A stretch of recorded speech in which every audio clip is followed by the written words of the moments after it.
Some people live their entire lives worrying about what other people think about them.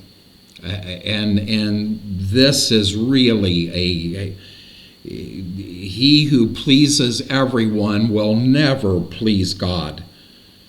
John 15:17-21, these things I command you, that ye love one another.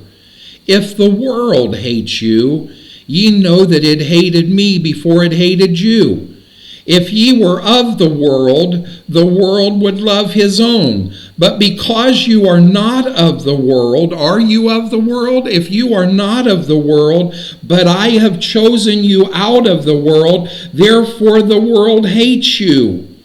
Remember the word that I said unto you, the servant is not greater than his Lord. If they have persecuted me, they will also persecute you. If they have kept my saying, they will keep yours also. But all these things will they do unto you for my name's sake, because they know not him that sent me. 1 John 3:13, marvel not, my brethren, if the world hates you. Get some thicker skin.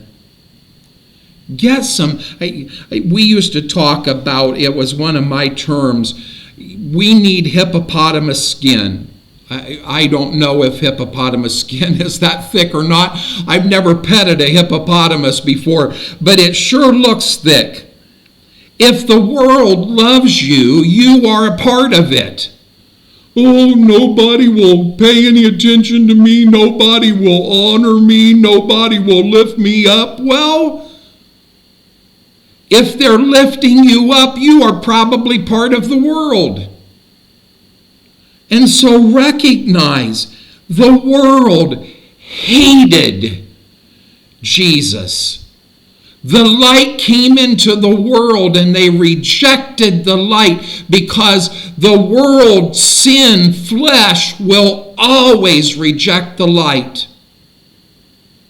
The world and sin and flesh doesn't want anything to do with the light. Now, if you are truly a Christian and you walk into a room, you should be shining the light. And when you shine the light, the world isn't going to like you.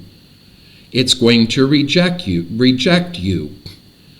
And so when you are hated, when you are disliked, when you put in the effort and nobody seems to care, don't be a snowflake. Get some thicker skin and recognize that if God is using you, Satan is going to attack you. And guess who Satan is in charge of? The world. So don't get all caught up in this and get discouraged because you don't get the great big numbers, because a lot of times the ones that are getting the great big numbers, listen to their message. They're not speaking God's word. They're speaking their own word, which leads to the reality that ultimately they are speaking the word of Satan, and they are a part of this world. Therefore, the world will love them.